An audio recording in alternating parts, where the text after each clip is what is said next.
प्रधानमंत्री श्री नरेंद्र मोदी ने जयपुर से पार्वती कालीसिंध चंबल लिंक परियोजना का त्रिस्तरीय अनुबंध संपादन किया। पार्वती कालीसिंध चंबल लिंक परियोजना अंतर्गत 2,933 करोड़ से निर्मित होगी शिवना बैराज दाबयुक्त सूक्ष्म वृहद सिंचाई परियोजना। किसान सम्मेलन में प्रधानमंत्री के लाइव कार्यक्रम को देखा और सुना गया। सिंचाई परियोजना के निर्माण से अब मंदसौर जिला 100% क्षेत्र में सिंचाई होगी। मंदसौर पार्वती कालीसिंध चंबल लिंक परियोजना का त्रिस्तरीय अनुबंध संपादन कार्यक्रम जयपुर राजस्थान में आयोजित किया गया। जयपुर से प्रधानमंत्री श्री नरेंद्र मोदी ने पार्वती कालीसिंध चंबल लिंक परियोजना का त्रिस्तरीय अनुबंध संपादन किया। जिला स्तरीय किसान सम्मेलन कुशाभाऊ ठाकरे ऑडिटोरियम मंदसौर में आयोजित किया गया। ऑडिटोरियम में किसानों ने प्रधानमंत्री के लाइव प्रोग्राम को देखा और सुना। उक्त कार्यक्रम का मल्हारगढ़ एवं मंदसौर विधानसभा क्षेत्र के लाभान्वित ग्राम पंचायत में लाइव प्रसारण किया गया। नदी जोड़ो परियोजना अंतर्गत महिला बाल विकास विभाग एवं जल संसाधन विभाग ने पुलिस लाइन मंदसौर से कुशाभाऊ ठाकरे ऑडिटोरियम तक राम जल सेतु कलश यात्रा का भव्य आयोजन किया।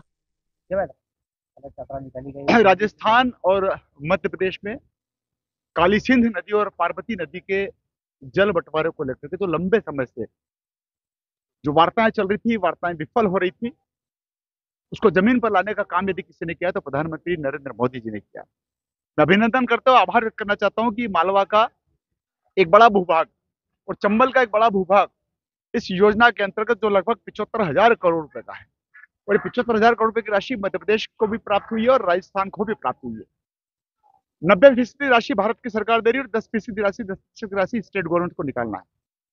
मुझे कहते हुए अत्यंत गर्व और प्रसन्नता हो रही कि मध्य प्रदेश में मालवा के 12 जिले और हमारे चंबल संभाग के कुछ जिले, इन सब में मिलकर के लगभग 32,000 करोड़ रुपए की राशि इस पर खर्च होगी।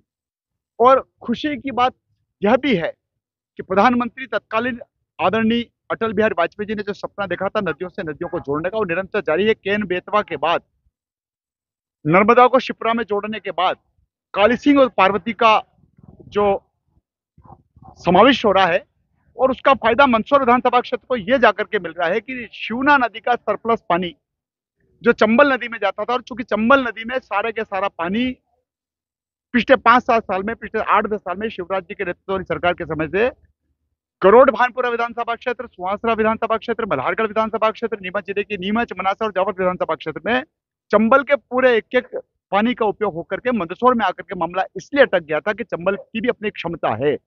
तो मंदसौर विधानसभा क्षेत्र के 114 गांव और मल्हारगढ़ विधानसभा क्षेत्र के लगभग 30 गांव पूर्ण रूपेण वंचित थे कम दबाव वाली सिंचाई योजना से, सूक्ष्म सिंचाई योजना से।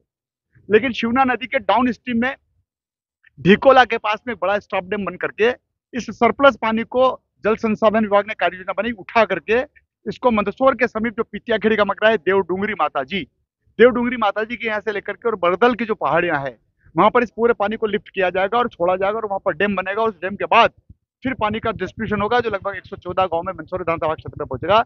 लंबी यात्रा है, लंबी लड़ाई है, ये एक दिन की नहीं है। ये लगातार परिश्रम करने का प्रतिफल मिला है कि आज जयपुर से प्रधानमंत्री नरेंद्र मोदी जी जिस कालीसिंध और पार्वती नदी को योजनाओं को कार्य रूप में परिणित कर रहे हैं, अनुबंध कर रहे हैं, उसका लाभ शिवना नदी से मंदसौर विधानसभा क्षेत्र और मल्हारगढ़ विधानसभा क्षेत्र को प्राप्त हो गया है। नहीं, ये शाहिद भाई नहर के सिस्टम आजकल समाप्त हो गए।